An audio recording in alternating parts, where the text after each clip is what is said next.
Welcome to Our Next Existence by Katie and the Chorus. I'm Katie, former technology strategist turned reluctant spiritual medium, and I channel messages from the Chorus, a group of beings just beyond our sensory perceptions who are loving, expansive, and who greatly enjoy sharing their perspective of us. Join us each week as we share and discuss their ideas about humanity's existence, purpose, and future.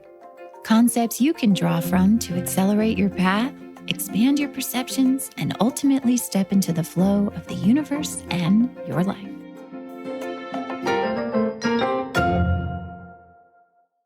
Welcome back, everyone. Looks like we have some listeners joining us now from France. Bonjour, bienvenue. I lived in France for a little while. Oh, I freaking love that country. So beautiful. Food is fantastic. And when I was there, I could actually eat food like gluten and dairy. Oh, it was great. So welcome. Ever since I recorded this episode, I keep singing that Justin Bieber song, the I'm So Lonely song. You know, I don't know if it's made it to all corners of the world yet or France, but every time I hear it, it's like, oh God, it's awful. Turn it off. Not the song, Justin, I'm a fan. It's the sentiment. It's the loneliness. I hear it and it's like, no, I can't. I just can't listen to this right now. It's a little bit humanity's ballad, isn't it?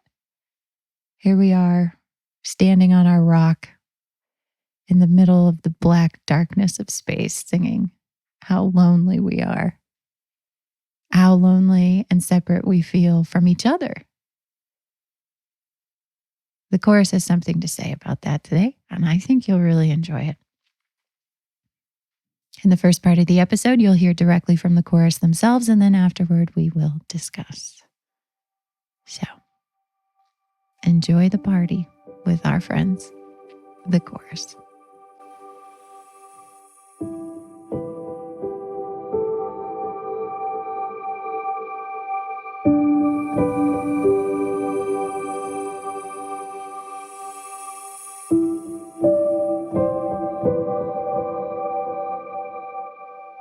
We are so pleased to be with you again. It is no small thing that you are able, in your way, in your day, in your time, to hear our words, to experience our frequencies.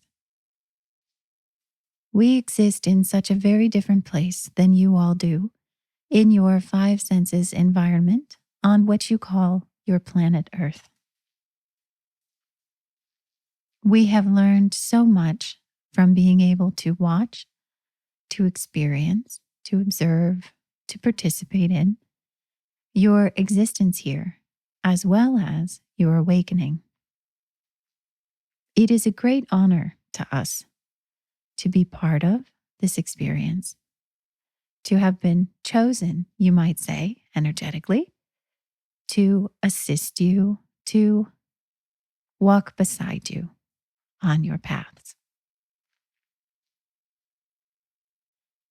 Humanity is a great curiosity for many more than you can yet imagine who exist in creation. There was a time, not too long ago, for those of us who are outside your environments, when we were fully and completely connected to you, energetically, that is. When you embarked upon the experience that you have been having here, it was with great love and great desire and great purpose. You chose willingly, joyfully, lovingly, the experience of limitation, of the perception of disallowance of energy. And it was a choice that none had made before. We, by our ability to know you then, as you might say, and to know you now, as you might say, have had a most incredible experience of being disconnected, you might say, from you as you went through this experience. For though we all could perceive you energetically, though we all never lost track of you, you might say, in some sense, there was another part of you, the conscious part of you, that was focused wholly and explicitly on these limited frequencies. And thus, in your inability to be conscious of us, there was also a part of you which was difficult for those outside of your game to connect to as well. We would be cautious to use the word loss with a human, for it means so much more to you in your environment than it does to us where we are. But it would not be inaccurate to say that for a time, for the time of your existence here, there was, in a way, a loss of contact with you. In this way, beloved ones, we also had a sort of peripheral experience of limitation and lack. You gave it to us most lovingly. We knew, as you knew, that when you expand forward in love, you are flowing in the infinitely trustworthy safety of the universe. Therefore, there was never a doubt for those of us outside of your environment that eventually reunification was inevitable. But we understand now, beloved ones, that for you in the game, that seemed very much a possibility. That humankind might have imagined that there could be no one else out there besides you. What a powerful experience that is. What an incredible, unique, unto creation experience you have given yourselves in the possibility, the perception of being alone. Beloved ones, in the episodes and books and words to come, we will share with you many aspects of your existences here that have been quite a curiosity to those of us outside your game. In doing so, we rejoice, for you are finally perceptive enough of our frequencies, of frequencies beyond your frequencies of limitation, to even perceive these concepts, to even perceive these ideas of our perspectives that were wholly outside your experience. What we wished to tell you today, most lovingly, is that, beloved ones, you are not and have never been alone. Not in your dreams, not in the things you hoped to achieve in your life, not in the ideas that come into your mind that you dare not speak to others. You have not been alone in your physical existences, in your day-to-day life, when you believe yourselves to be isolated physically from those you love. And you are most especially not alone in the universe. How much we love you. How much we have always loved you. In the days and weeks to come, beloved ones, you will find more and more topics, opportunities, and experiences of connection with those around you. This is another very powerful demonstration of your awakening.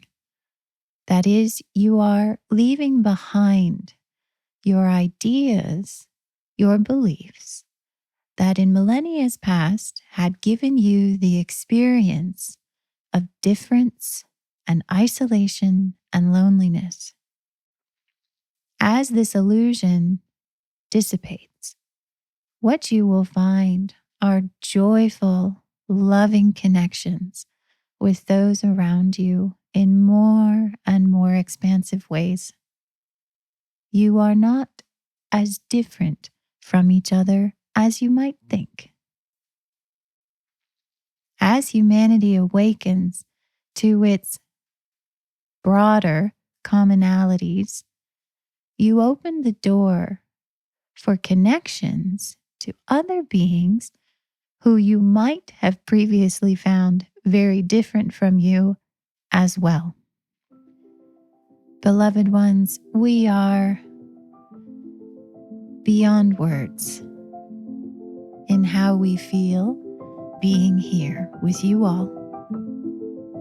We love you infinitely, and we will, of course, speak with you soon.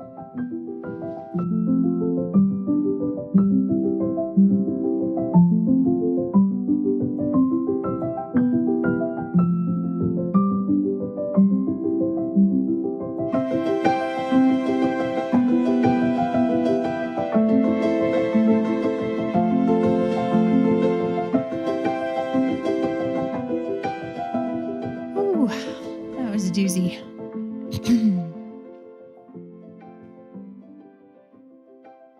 I heard someone say once that when you cry, it is a representation of a belief that you are releasing. Can be. Not always when you're crying, I guess. I don't know. But sometimes it's you're letting something out. You are literally crying something out. You're releasing a belief. So there have definitely been some times I have channeled and it has brought me to tears. And if I sounded a little throaty and slobbery in that session just now, it's because I was definitely weeping as the words that they were saying were coming through. I was releasing. Maybe you did too. Maybe you're not a weeper. It's fine. You might have still released something, even if you didn't cry. But maybe you felt something in that frequency that assisted you, maybe, in letting something go. Loneliness is another one of those aspects of being human, which we don't often sit around and talk about as a species, except maybe in recent epochs. Because sometimes recently, the loneliness feels very acute, feels very impactful to feel so different or so disconnected from others around you. That sensation, that frequency is becoming more conscious to us. I got to tell you that coming from a background in technology and then going through a spiritual awakening where I started to hear all sorts of voices and perceive messages and know things and realize things was a pretty lonely experience because I didn't feel comfortable sharing it with anyone.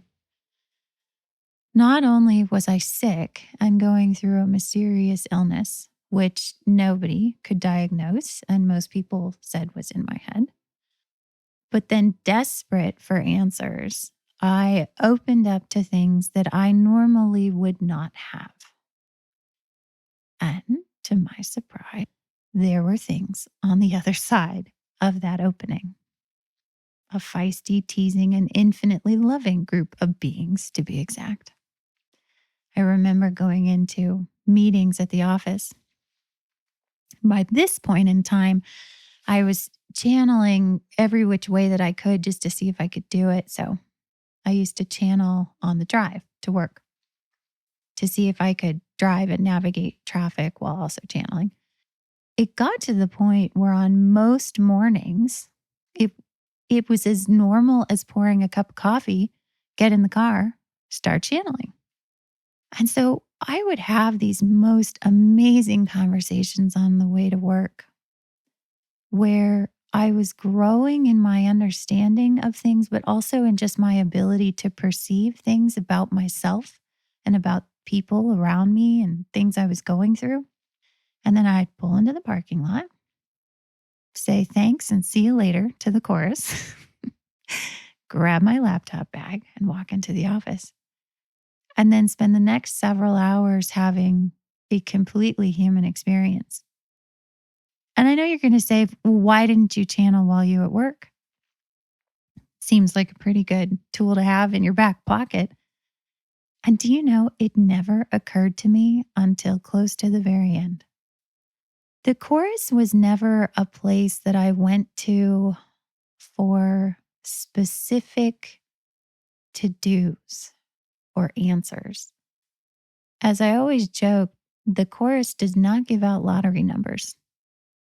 It was more of a place that I went to as a refuge from all of this human stuff, from my illness, from things I was struggling with. I didn't drag all of that with me into that place, if you know what I mean. I'm sure you have sacred places like that too.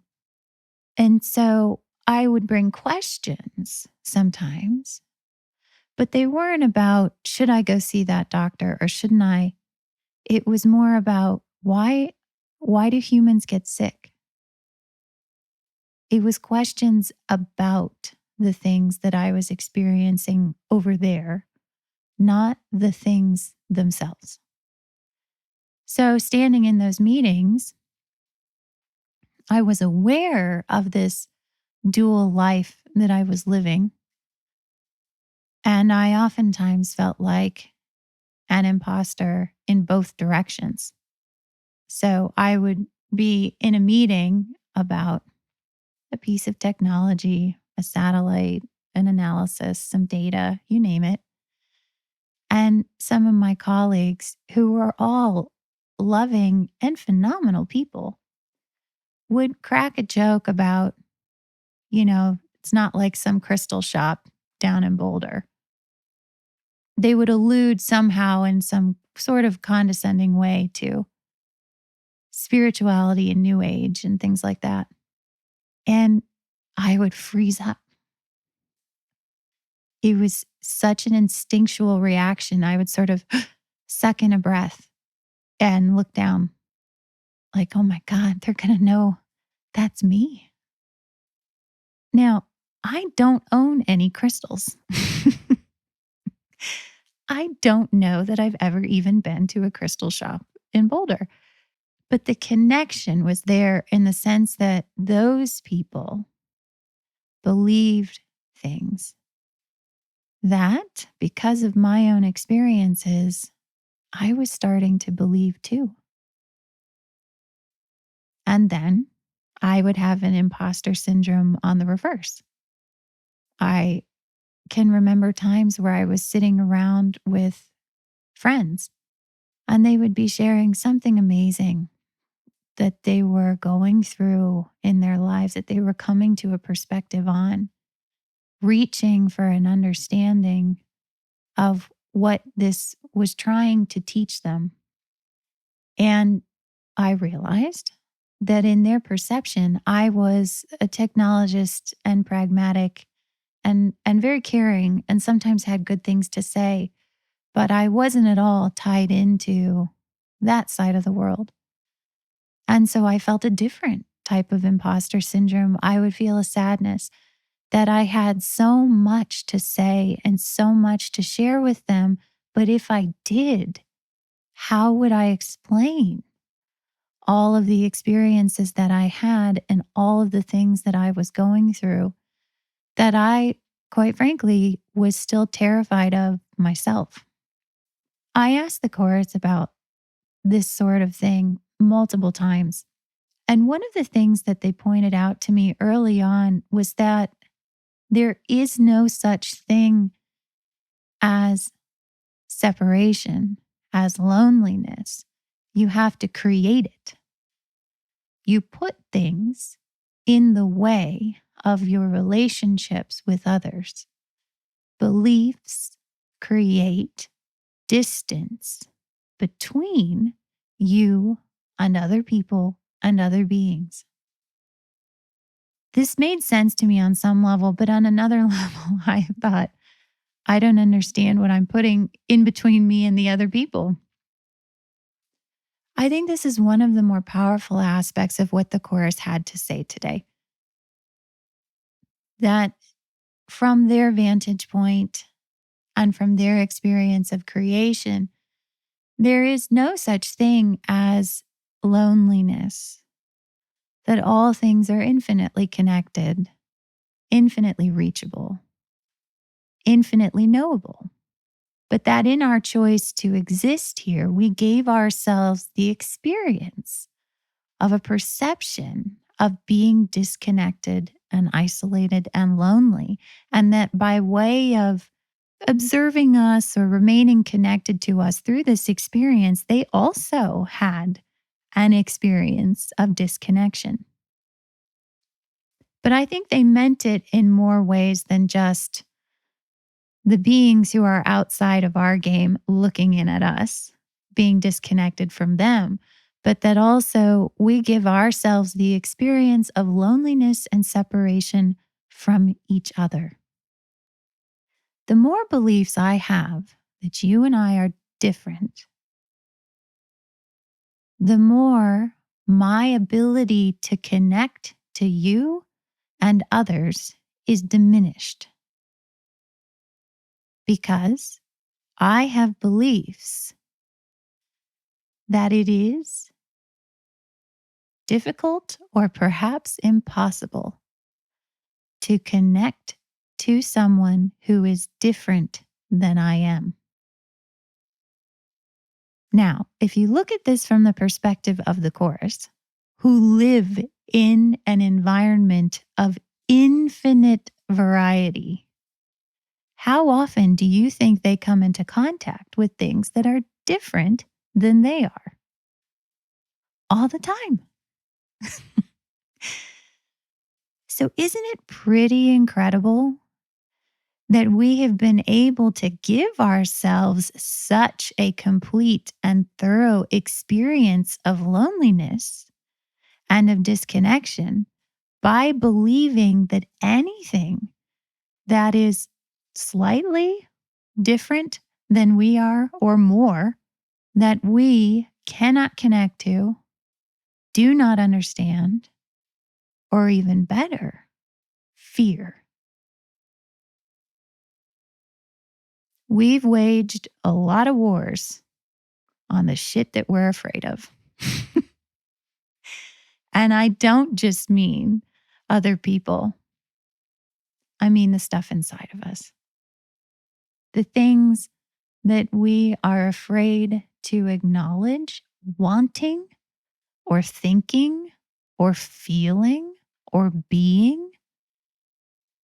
We wage a full-time war on keeping that stuff contained. Fear is one of the emotions that I have been well entrenched in this experience of spiritual awakening. It was one of the first emotions that I asked the chorus about because the sensations I was having were so debilitating. Similar to how they defined anger, they gave me an energetic definition for the sensation of fear, which went something like this. Fear is a perception of the fence line of the game. Fear is the friction, you could say, in a similar way as anger, between the limitations or the furthest extent of your belief system and new energy that you are coming into contact with. Fear is your perception of the limitations of the belief system and the boundary at which you can either continue in the game or leave it. This took me a long time to absorb because it had such broad implications. Because humans feel fear in a lot of different ways. So let's take a few examples. Let's start with perhaps the easiest, physical fear.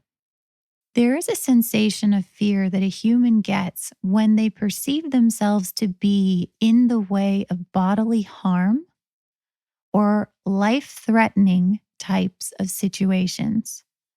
That fear is something that we often call instinctual because we believe our life and death response is built into the fabric of the physical beings that we are. In fact, we believe it to be built into all sorts of physical beings: bunnies, dogs, cats, lions, apes, us. Energetically, what the chorus would say, rather, is that the fear that you sense in those situations is related to your experience at the boundary or the periphery of what our belief systems will allow. We have a lot of beliefs about what our bodies are capable of doing and recovering from and healing from and achieving, etc. Athletes will be able to resonate with this most strongly, especially those who participate in outdoor or extreme sports. When someone is free climbing a mountain face that is going to take them days to accomplish, they are stretching the limits of what we all believe a human body is capable of achieving. Now, those athletes probably have sensations of fear that arise over the course of preparing for such an ascent, of engaging in such an ascent and completing it. The fear may range in sensation. Again, as they talked about last week, nuance is part of what we are beginning to perceive in terms of our own perceptions of our emotions, which are reads on energy.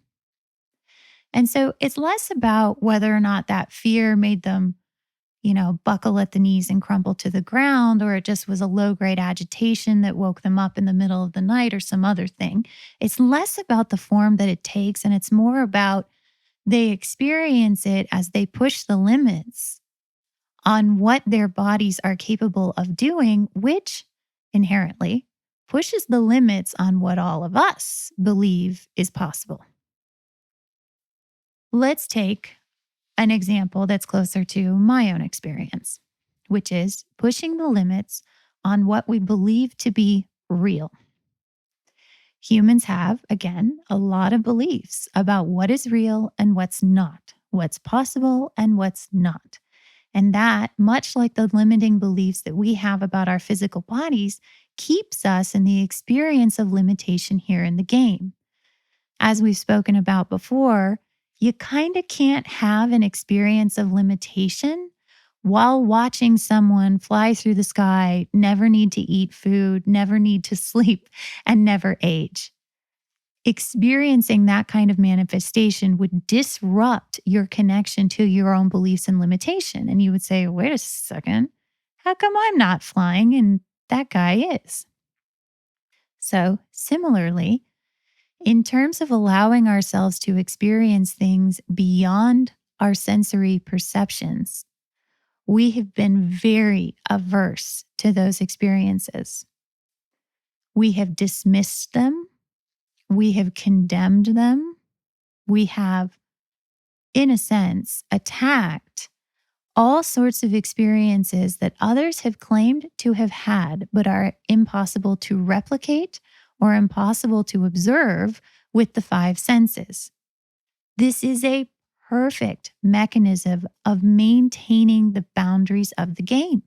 Because, similar to watching someone fly through the sky, if you experienced all sorts of beings that were beyond the five senses manifestations, you would start to wonder about what is out there beyond the five senses frequencies.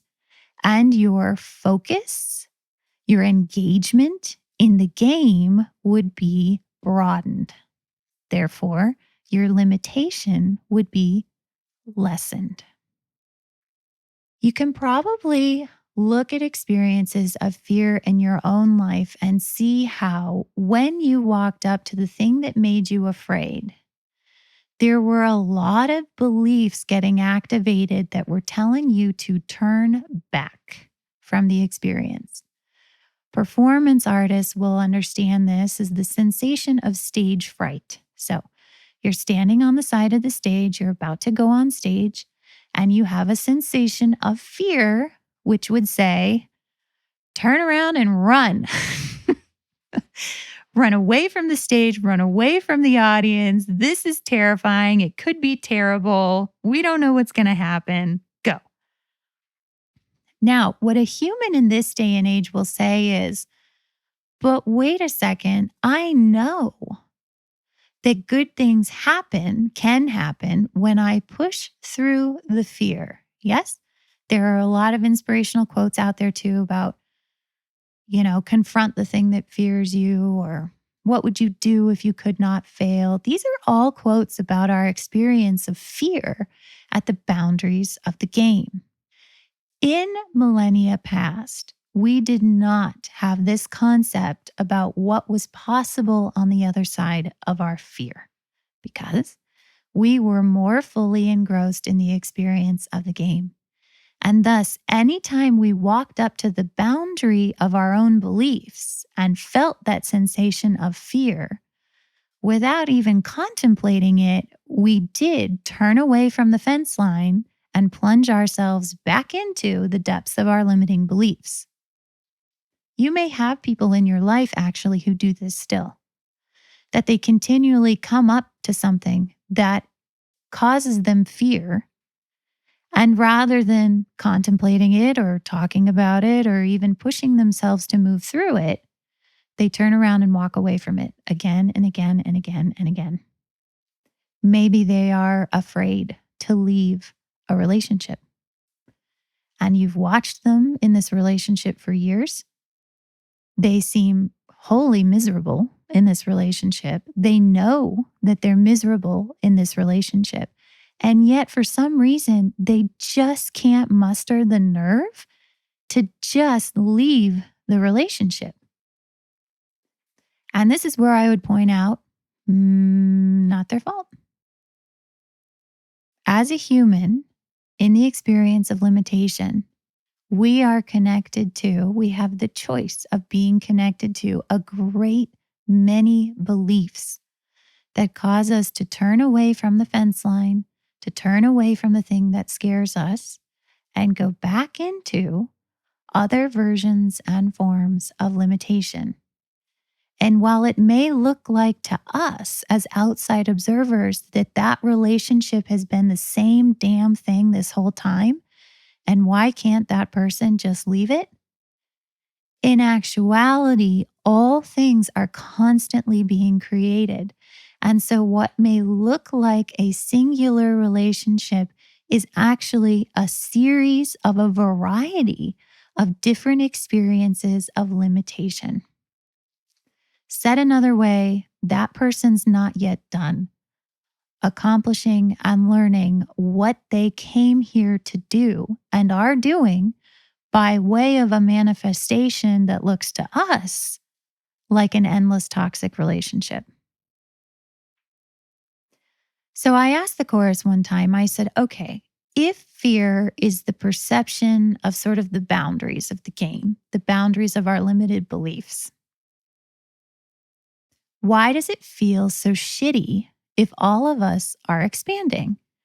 If awakening is expansion from a point of limitation, And so here I am with one foot in the game, in the limitation that we experience here, and one foot stretching out beyond that boundary. Why does it feel so bad? I mean, fear sucks. Have you ever felt debilitating, awful fear? I have. Pure terror. Pure terror at what I had been able to perceive, at what I had done, at where I had been and couldn't explain where I had been. I mean, terror sucks. And they said, well, you're viewing it from within the game. And it does feel that terrible to you because you are activating colossal beliefs about the unwantedness of fear. You are activating your own distaste, disgust, aversion to the sensation of fear itself, which is causing you to turn away from that thing. And I said, okay, but then how do we ever expand beyond our beliefs if it feels so awful to move through fear? Like, how do we keep pushing through the fence line or hop over it or whatever you want to say without having to just constantly battle ourselves and our own fear? And they said, oh, well, you use the loophole. I said, what's the loophole? And they said, love.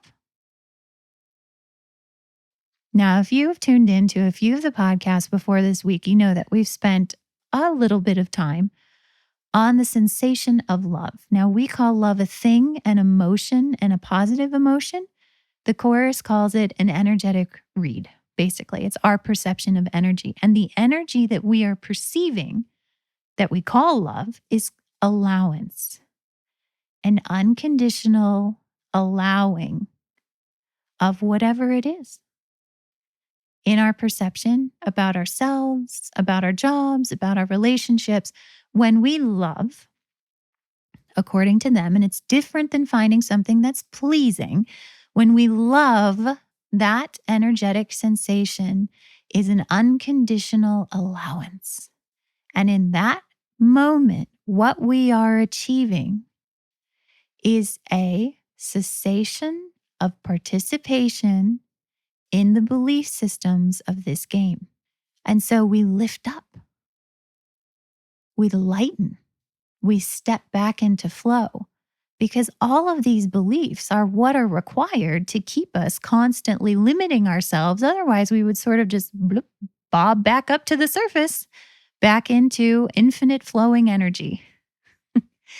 And so when we love and we feel the corresponding sensations of lightness, of ease, of lessening, that is our perfect energetic perception of a loophole, you could say, or also of stepping ever so slightly off the game.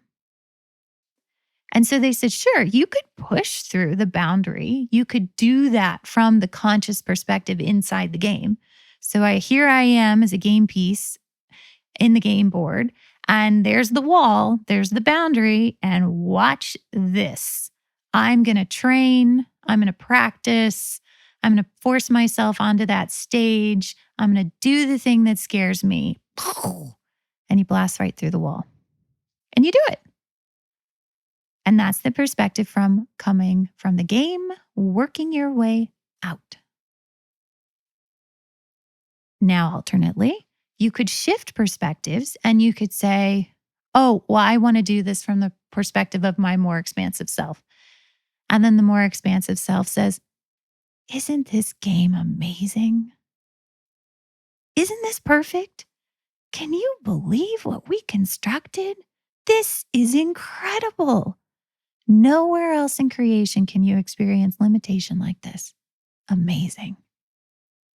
And from that more expansive, unconditional, and loving perspective, you sort of just whoop, expand right off the game.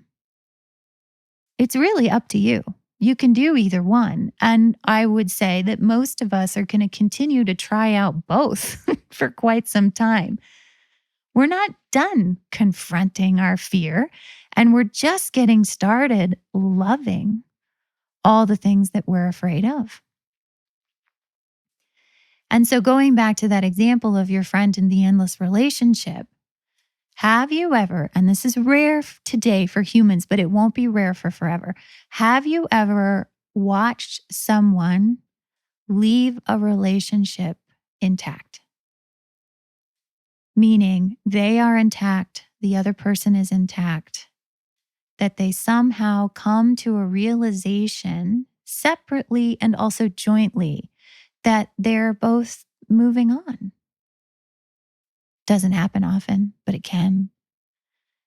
That is the same thing that is moving the boundary of limiting beliefs outward by way of unconditional love. I still feel afraid. I wish I didn't, I'll be honest, because it still at times really sucks. But what I've gotten to, at least by now, is the continual recollection in that moment of what the chorus said.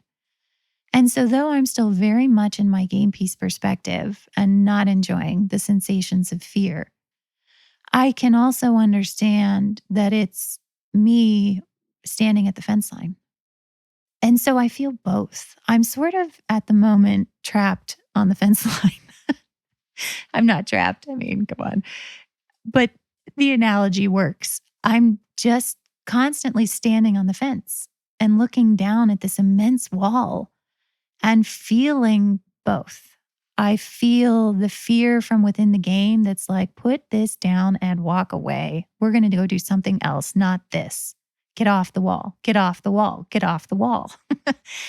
And then I also feel this other part of me that says, look at this. Isn't this amazing? All this stuff, this universe on the other side of this wall. And look how strong this wall is. Look at that. It keeps everything contained inside, and all these limitations can be experienced inside of this wall. It's just incredible.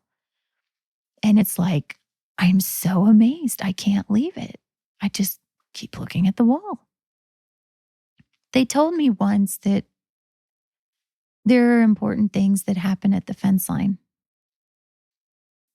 and that there are those of us who are already and will spend more time at the fence line than others because we're doing a job in a way.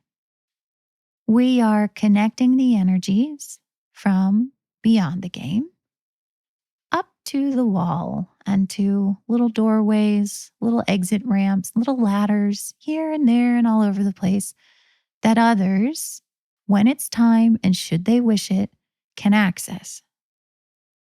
And so I know that there are those of you out there who are resonating very strongly with this topic right now because you have had a variety of sensations of fear in your life, fear that continues to maybe revisit you in ways that you can't explain, or that you also seem to constantly be drawn to doing things that you are afraid of.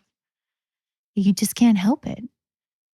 You see a destiny, or you see an accomplishment, or you see a possibility to do something and it scares you.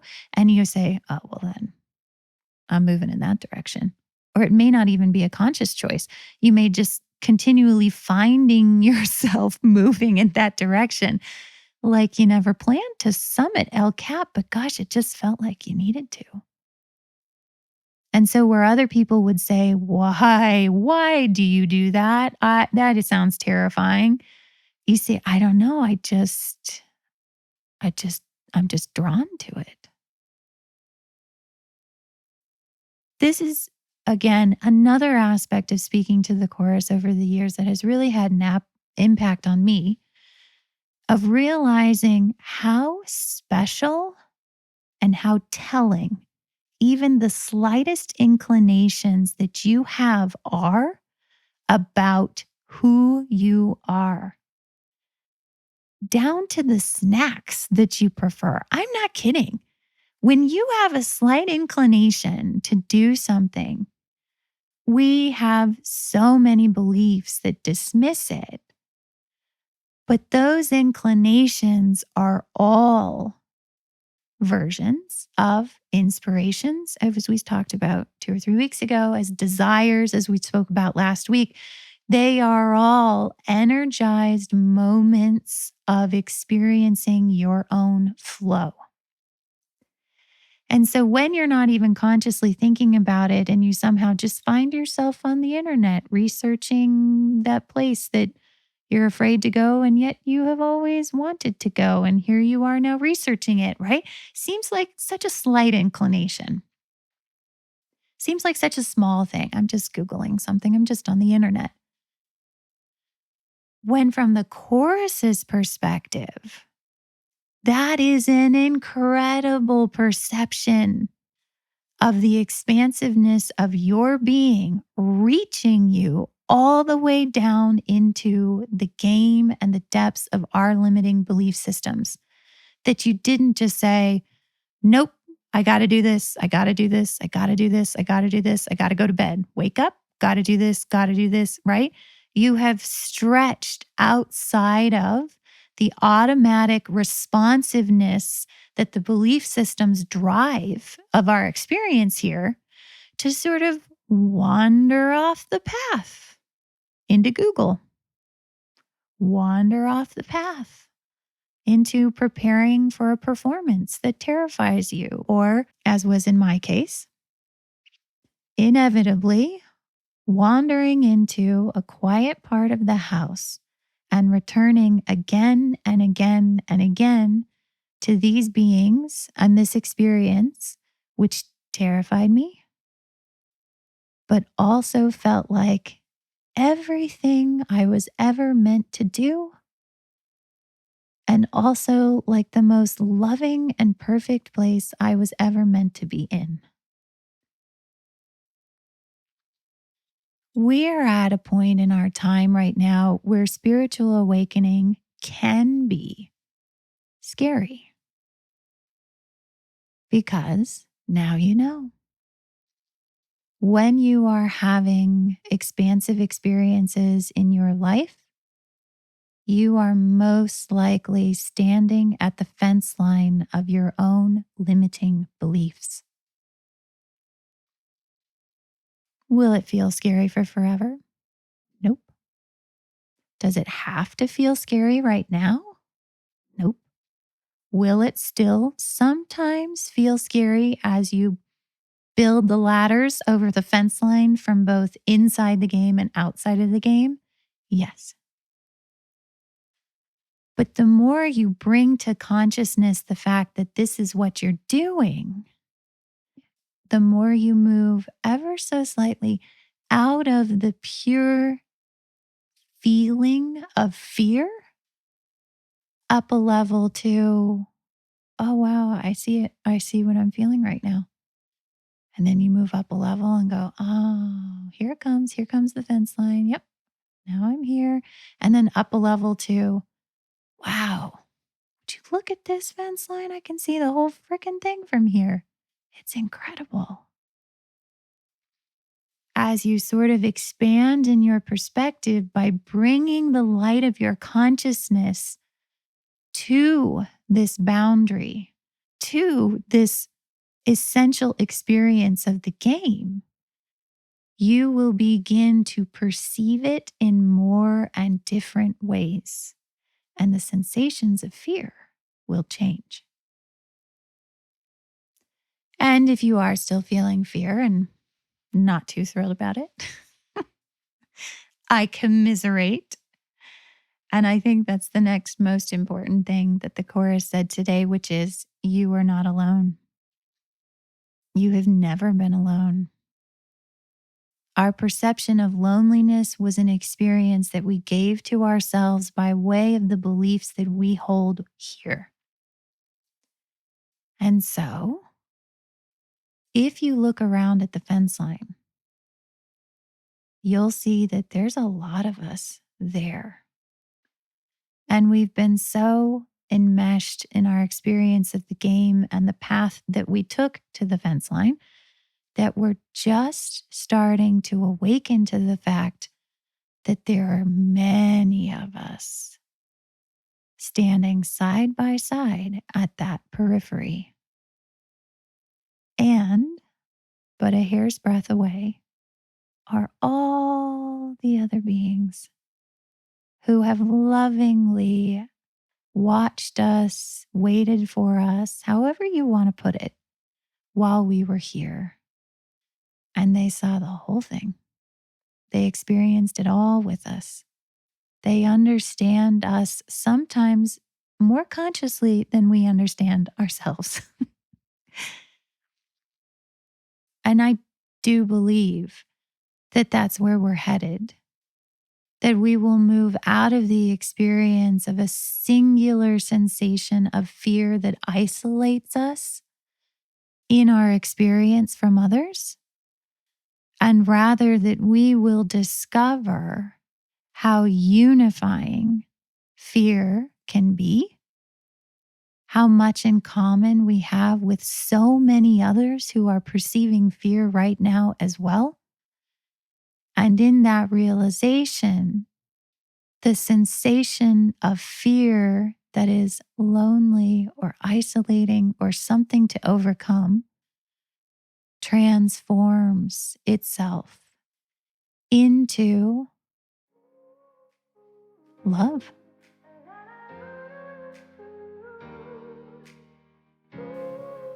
Watch out, fence line. Humanity's coming for you. And we're going to love you so much that we're going to float right on by.